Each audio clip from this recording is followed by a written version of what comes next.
If you've ever read or heard about unit rankings for the conquest path of Fire Emblem Fates, or if you've simply played the game yourself, you've almost definitely found out that Camilla is amazing. I certainly think so, and in fact, I think she's the best unit in the whole game. I'm not alone in that opinion. If you look at tier lists for Conquest, no matter when in the game's history they were made, you'll notice that just about all of them agree on this. Camilla and Azura go in the top tier. Sometimes you see Corrin and Xander and Silas up there as well, and occasionally there are others depending on the exact criteria the tier list uses. But Camilla is always there, and if there's an ordering within the tiers, Camilla is usually first. Why is she placed so highly? Well, Camilla excels in just about every area where it's possible for a combat-oriented unit to contribute. She joins pretty early as a promoted unit with a flying mount, which means she has movement range of 8 that is unimpeded by terrain. This is when most of your army is 5 movement infantry. That's a big advantage in any Fire Emblem game, of course, but it's especially useful in a game with the pair-up mechanic. If Camilla had no other good qualities, she'd be valuable just as a transport for your other units. Being a Malig Knight at base, Camilla starts with 2 weapon ranks, C in axes and D in tomes. Those aren't spectacular, but they're enough to give Camilla access to all the tools she really needs, including the dual club from her join chapter. Between that, her more standard axes, and her tomes, Camilla has complete weapon triangle control. Right out of the box, she can give herself favorable matchups against almost every kind of enemy. She also gets good skills to work with. Her personal skill, Rose's Thorns, helps her teammates hit their own kill thresholds when Camilla isn't doing the fighting herself. Strength plus 2 is built in too, and so is Lunge, which accentuates her mobility.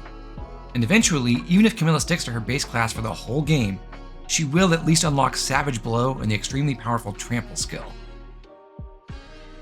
But Camilla doesn't have to stay in her starting class. She can Heartseal over to Wyvern Lord to wield the Beast Killer for Chapter 19, or she can swap to her Dark Mage class tree to develop her magic, grabbing Heartseeker and Malefic Aura, and maybe even tanking with Nosferatu. Also, consider her support options and the opportunities that those open up. Camilla has not 1, not 2, but 3 fast friendship options that can each give her a new and useful class. Hero off of Selena, both Hero and Berserker from Baruka, and Maid or even Strategist from her little sister, Elise. And because she's a woman who already has the Wyvern Rider classes, she's not desperate to get a good combat class from a husband. She can marry just for the extra pair-up stats from somebody like Niles, or she can hunt for useful skills like Elbow Room or Axe Fair. And if she really does want to go all out for a combat juggernaut role, Kaze can give her access to Ninja. On her way to all those unlockables, Camilla stays ahead of the curve because of her low internal level. In the experience formula for Fire Emblem Fates, ordinarily a unit at level 1 in a promoted class would be considered to be level 21. But Camilla is treated as if she promoted as soon as she possibly could have, at level 10 or 11. That means her internal level is only 15 instead of 20, so she's 5 levels lower than you might expect. 16 is still too high to get more than token experience in Chapter 10 when Camilla joins, but shortly after that she starts to gain some real rewards for her kills. When you promote your other units or acquire new pre-promoted ones, you'll start to notice that Camilla is leveling up faster than everyone else. Now, all of those features together could be fair and balanced on a unit who just didn't have good raw stats. But Camilla's bases and growths are incredible. Just looking at her starting stats in Chapter 10, she's almost certainly going to be the best or close to the best in your whole army in terms of strength, speed, and defense all at the same time. To put these stats into context, let's compare to another favorite unit of mine, Wyvern Lord Selena. These are Selena's average stats if she changes to Wyvern Rider at level 15 and then promotes at level 20. This is genuinely an impressive showing for Selena. She ekes out some tiny leads in HP and strength, she has modest but noticeable advantages in skill, speed, and luck, and she has a pretty sizable defense lead. In exchange, she loses out on a healthy chunk of magic and resistance, which makes sense given that she's not in a tome class. But keep in mind that this Selena has to build all her weapon ranks from scratch, and she also has no great 1 to 2 range weapons. And most importantly, this Selena is level 21. Camilla has these stats probably 7 or 8 chapters sooner, she has better growth than Selena overall, and she levels up much faster. If we run that comparison with Camilla at level 6, equivalent to Selena's level, then Camilla is ahead in almost every respect. Her attacks are stronger, she's faster, she's more accurate thanks to her superior weapon ranks, and overall she has better bulk than Selena does. This comparison is not a slight against Selena. A very useful measure for whether training a unit might be worthwhile is to check whether they can expect to be about as strong as base Camilla when you finally promote them. Selena passes. This test says good things about her. It just says even better things about her liege lord. Camilla is the best unit in Conquest because all of these features combine to let her perform feats that no other unit can do. That's a rare thing to say about anyone in Fates, considering how many different ways you can raise the stats of any particular unit. But it's true for Camilla. Just look at her first few maps. She dominates every enemy except Takumi in Chapter 10. Despite being a flyer, she can even take on the generic archers in a pinch. She cruises up the right side of Chapter 11, where she is by far the best unit to use to one round the boss. And then she does that again in Chapter 12. But the really special thing happens in Chapter 13. Let's go there now. This is where Camilla can perform her most famous maneuver, namely to fly straight across the river and kill Reyna on the very first turn. That's no mean feat. Equipped with a Steel Yumi, Air Superiority, Certain Blow, and a flying mount of her own, Reyna is designed to intercept and shoot down your flying units. And you can't normally reach her on the first player phase. All the starting positions are just too far away. However, if you give Camilla a movement-boosting para partner, and you have her wait on a cliff tile where Azura can sing to her, then Camilla can close that gap, which will be reduced to only 9 spaces, to attack Reyna at 1 range while she still has her Naginata equipped. We do need to give Camilla some speed. She requires 26 points to double Reyna. With that, she'll be able to one-round Reyna with a basic Bronze Axe. And it won't just be Reyna she'll take out. She'll fight and kill all of the surrounding Cavaliers on enemy phase, and she'll also take on at least one of the Night Wyvern pairs from the south end of the map. If Reyna is defeated, then the only enemy in the vicinity who can seriously threaten Camilla is Orochi. Funnily enough, since she wields only the Calamity Gate, which is the scroll equivalent to the Duel Club, Orochi will be at weapon triangle disadvantage against Camilla, so she's a bit less of a problem than she might have been with any other scroll. Moreover, although Orochi can attack the tile north of Reyna, she can't attack the tile that Reyna is on. Camilla has the lunge skill. All she has to do is lunge Reyna, and then Orochi won't be able to attack her at all. Since Camilla's strength and survivability are already sufficient, we just need to give her 7 extra speed. 7 is a very attainable number. We can use tonics, meals, a para partner who also boosts speed and not just movement, Lazo's personal rally, and potentially Azura's inspiring song. So in short, what Camilla needs to perform this opening maneuver is 7 more speed, 1 more movement, and a song from Azura. That's it. But in this demonstration, we want to do more than just that. You see, if we were able to kill Reyna and all of her companion cavalry on turn 1, that opens up the possibility of clearing the entire map in just 3 turns. In typical rule sets that don't allow exotic tools like logbook units with Gale Force and Warp, that's the absolute lowest turn count you can achieve here. After Reyna, we'd still have to deal with Scarlet, Orochi, and Takumi. The latter 2 are fairly easy to take down quickly because they're close to our spawn point. All we have to do is set up a unit with a favorable matchup and then go fight them. In our case, we'll use Silas and Felicia together against Orochi's group on the left, and Odin and Baruka will face Takumi's squad. We did pick up the Flame Shuriken in Chapter 12, so even though Felicia is slightly underleveled, she should be fairly powerful. And Odin has promoted to Sorcerer, raising his stats enough to hit some key damage benchmarks. That wouldn't always be strictly necessary for Odin to do his part in a 3-turn clear, but we need him to be especially strong so that he can shoulder more responsibilities than usual. That's because we're going to use Camilla to defeat Scarlet, too. For a low turn count strategy, that's not the usual tactic. Camilla can certainly reach Scarlet in time, but the real problem is the Diviner Wyvern Rider pair right next to her. Those 2 are the only enemy units south of Reyna that carry ranged weapons. If it weren't for them, Camilla could kill everything she fights with only an axe. Camilla will have to engage Scarlet's group on turn 3. She can't move closer and bait them on turn 2's enemy phase because that will spawn a bunch of reinforcements.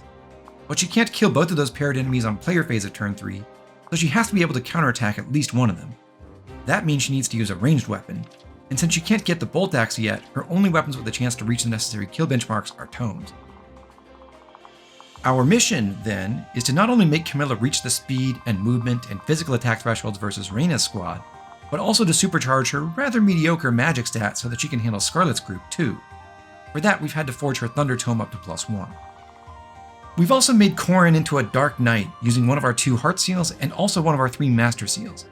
He has a C support with Camilla, something that's very easy to achieve somewhere between Chapter 10 and Chapter 12 given their fast support growth, and that means he gives her an extra 2 points of attack power with supportive. Building on Camilla's base 11 magic, we add 2 points from a magic tonic, 7 with the might of our Forged Thunder Tome, 3 points from Dark Knight support, and finally 2 more from supportive. That's a total of 25. 24 is the benchmark. That allows Camilla to 1-round Scarlet, even when Scarlet switches to a lance to attack on enemy phase. Scarlet will gain B-rank weapon triangle advantage, reducing Camilla's damage by 1. To recap, we'll have Camilla and Corrin going south and then southwest, Odin plus Baruka flying southeast, and Felicia going west and then south with Silas. We have 4 other deployment slots. The first is filled by Azura, of course, because she's required if we want to send Camilla all the way to Reyna. Laszlo is here mainly for his personal rally, though he can also wield the Armor Slayer against the Knights in the northeast. And we're bringing Haitaka too, since he has early access to rally defense. That's not useful for Camilla, but it can help our other combat units. In our last spot, we're bringing something fun. Kenshi Knight Effie. It's always helpful to have an extra promoted flyer here, but Kenshi Effie is especially neat because this place gives her a rare opportunity to put all of her unique attributes to work. We'll elaborate on that later, since this preamble has been long enough already.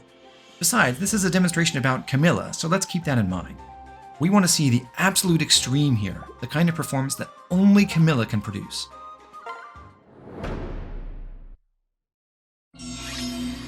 We begin by having Corrin pair up with Camilla, who moves to the tile south of Effie. Haitaka goes next, and he rallies at a spot that doesn't cover Camilla, ensuring that her defense stat stays low enough for the generic cavaliers to be willing to attack her. Laszlo then gives his own rally to all our combatants. Effie flies over the water to the southwest, where she can be attacked by some of the diviners, but not by any of the cavaliers. Since the water tiles have an avoid reducing effect, Effie's natural cover skill activates there. Felicia rides with Silas to the western bridge. She pulls out her free staff, which she uses on Orochi. As we discussed earlier, that's not required for Camilla's sake, since Camilla can simply lunge out of Orochi's range. However, doing this makes the paired up Knights and Wyvern Riders from the south side of the map line up in a more favorable way for Effie later, and it helps Felicia advance across the bridge more freely too. After Azura sings to her, Camilla does the thing. Now, this is not the most reliable attack in the world. It's certainly not what I would recommend for an Iron Man. But if you're able to reset, this kind of risk is totally justified on turn 1. I believe in you. Are you okay?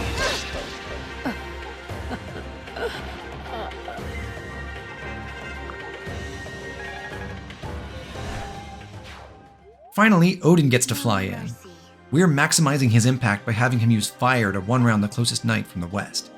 If we only needed him to play a more limited part in the combat here, as we might if we were having Camilla stay in the center while someone else went after Scarlet, then we could have him fly onto the bridge and attack from the north using Nosferatu. In that version of things, given Nosferatu's self-healing properties and greater might, he probably wouldn't have had to promote yet.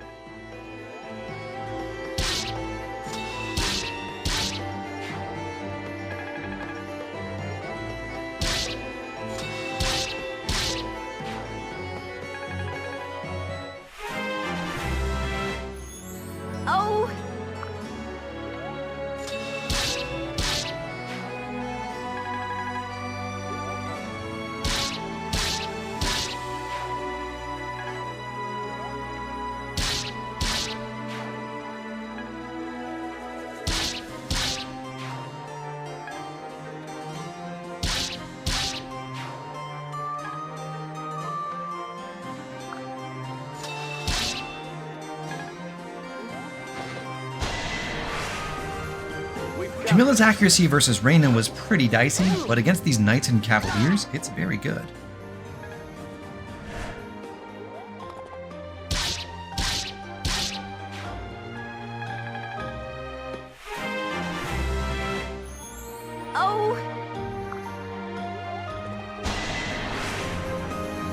In fact, the hit rate situation is reversed now. It's the enemies who are struggling to hit Camilla. And since Camilla's doubling everything, we have Corrin dual guarding every other attack that Camilla faces. Those dual guards alone will ensure that Camilla survives this turn, even if all attacks hit. Here I am.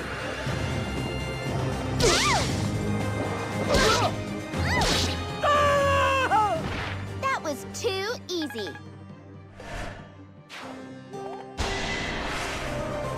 Ready for this? Not a chance!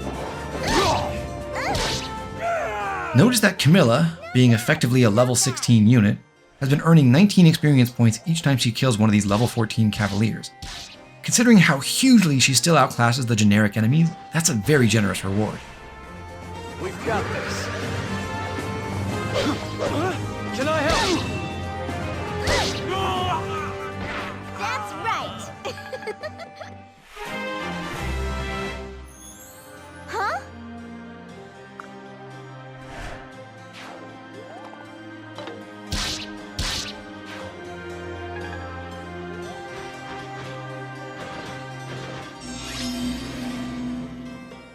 Our biggest problem on turn 2 is that we have to break up these Knight Wyvern pairs quickly, or else we won't be able to route them in time. But they hit pretty hard, so we have to respect that. Camilla in particular can still take more punishment without dying, but we need to keep her relatively healthy for turn 3. That means we need other units to step up. I'll help you. Silas does his part, one-rounding Orochi with a bronze sword.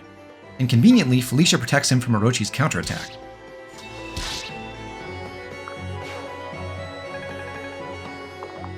Now Effie is free to fly south and help Camilla. She targets the wounded knight from 2 spaces to the west. With her forged bronze bow, she has just enough power to kill.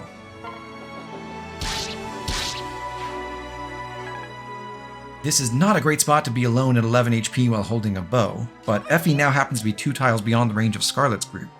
That means there's room for Camilla to fly to Effie's west side while she prepares for turn 3.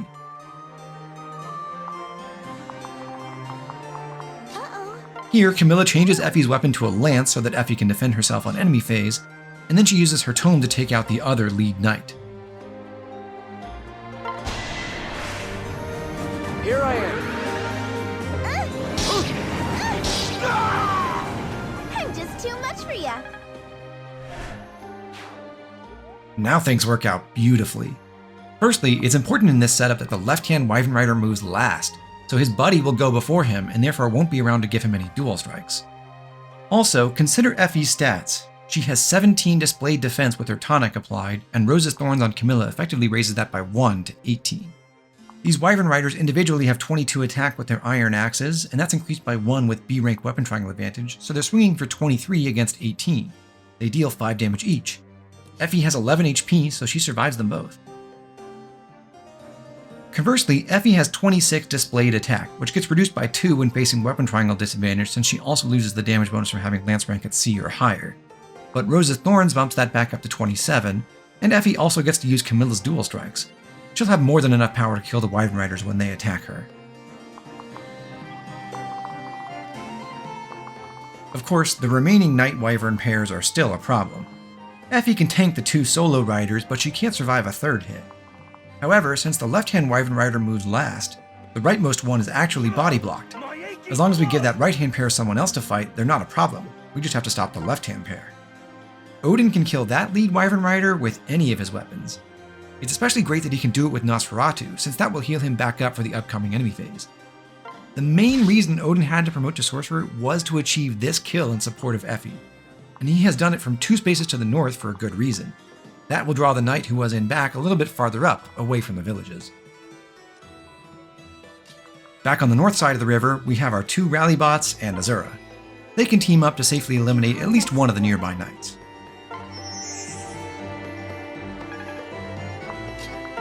I'll be strong for you. The surviving Knight Wyvern pair attacks Odin from the north. That works in our favor too, we'll see how in a moment. What?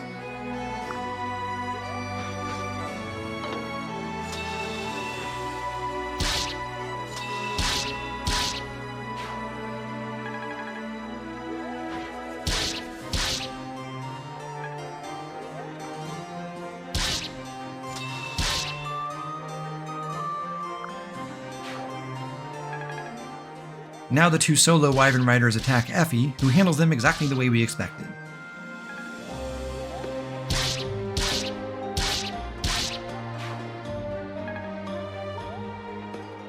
And to help us finish our business in the north, Charlotte and Benny arrive.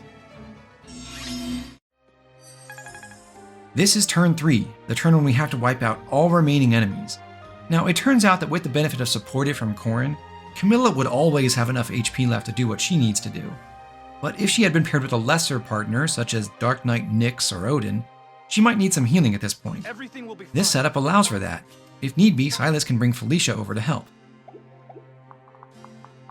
In our case, Camilla is healthy enough that we can instead use Silas's turn to reach the northern village. There, he switches to a stronger sword so that he'll be able to one-round the last Wyvern Rider if that enemy attacks him, and then he picks up a cool 5,000 gold.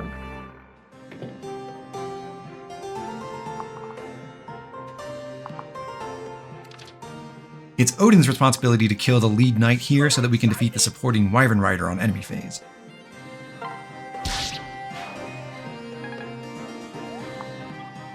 That Wyvern Rider can now target either Silas or Odin, both of whom can kill him. Silas doesn't benefit from elbow room while he's on a village tile, but the steel swords might make up for that.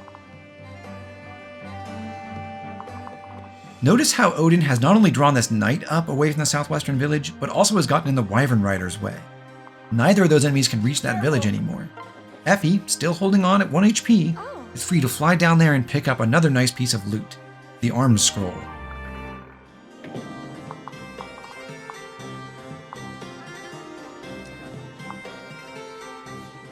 In the north, we get to fight 4-on-2 against the knights, as long as we stay out of the Wyvern Rider's range. And we have an effective weapon to work with. This isn't a problem, it's just an opportunity to distribute experience as we see fit. Just for fun, we'll get both kills to Charlotte.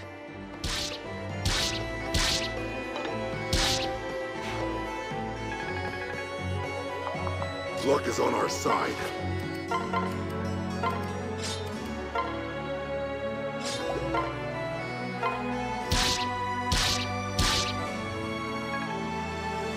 Let's go.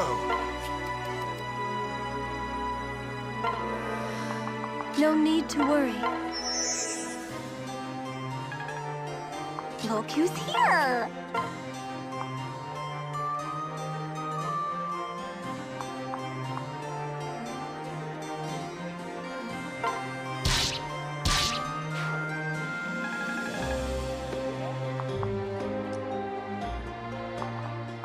Finally, we return to the star of the show.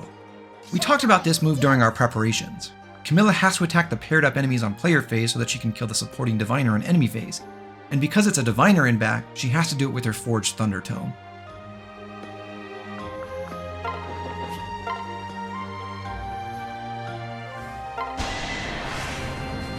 Let's go.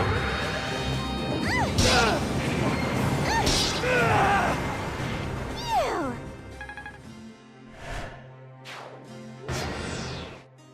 The guard gauge is full, so we don't have to worry about an untimely death blow induced crit from Scarlet. Are you okay? Can I help? I screwed up.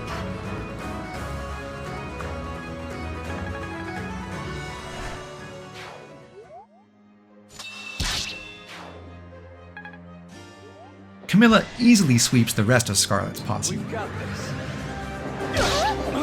Are you okay? Woo! In doing so, she reaches promoted level 3. Huh?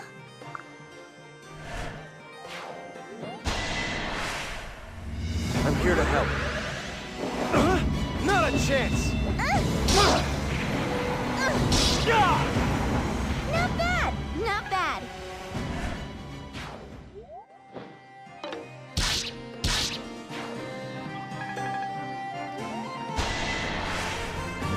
Let's go.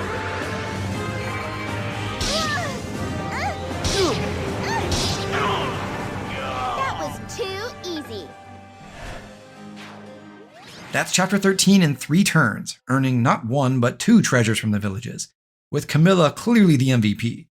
Yes, the game says the heroes are Odin and Baruka, but that's just because they saw more rounds of combat and earned more support points with each other than Camilla did with Corrin. This is a perfect demonstration of just how special Camilla is. Conquest has many tools that can enhance the power of your characters, so you almost never see any unit do anything that is truly unique. But nobody else can do this so early in the campaign. What you've just seen is a task for Camilla and Camilla alone.